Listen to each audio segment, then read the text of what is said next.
This is the Triumph T140 Bonneville, for which I recently rebuilt the wheels that we've already seen recently on YouTube.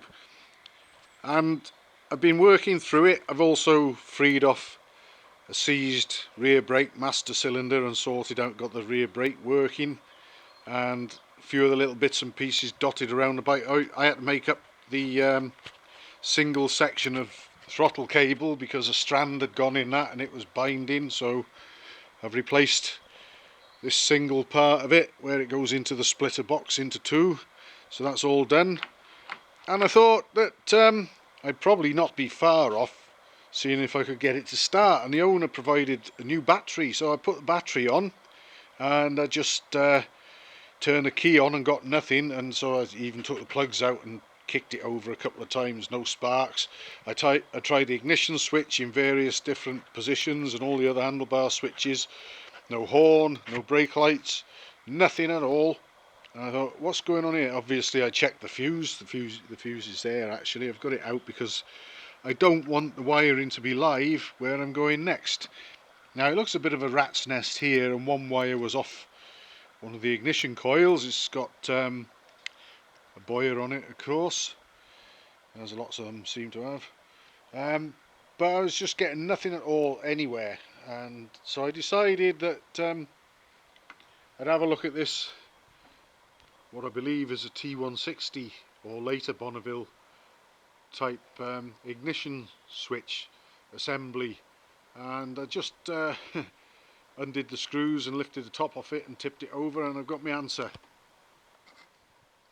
So I think we're in for some fun and games with this one, but basically what I'm going to try and do short term is probably see if I can hotwire it or something just to get sparks and see if I can get it running.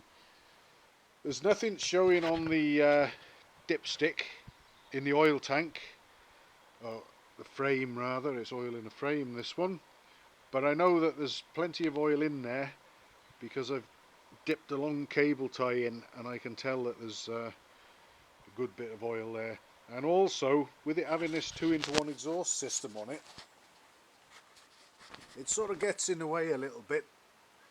If you get that plug out the bottom of the crankcase to drain the crankcase if it's wet sumped and catch the oil, it's going to run all over the exhaust system as well.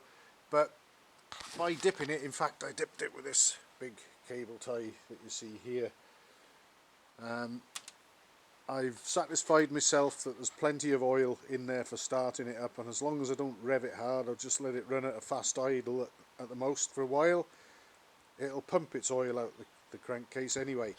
And this brings me to another pet hate of mine actually, so we'll combine a little rant here. This one hasn't got it, but a guy phoned me up the other day asking me if I'd be able to rebuild his BSA A65 engine for him, because he got some nasty noises from it after he forgot to open the oil tap that someone prior to him who owned it had fitted to the oil tank.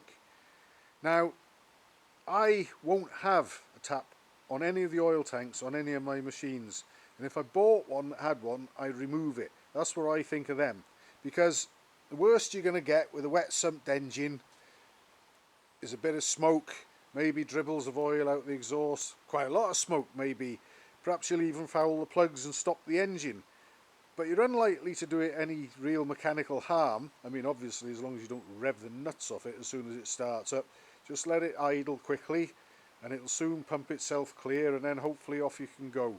But you forget about a tap in the oil line and that's it, game over, engine rebuild time. So not for me, thanks. I'll stick with wet sumped engines occasionally. But we should be getting ready to hopefully give this one a try. Like I say, I'm going to try and hotwire it to start with and just see if we get any sense out the engine, and providing everything seems okay, then I'll fine tune the connections and the wiring as required. So that's where we are with this Triumph Bonneville. Hopefully we'll be hearing some noise from it fairly soon.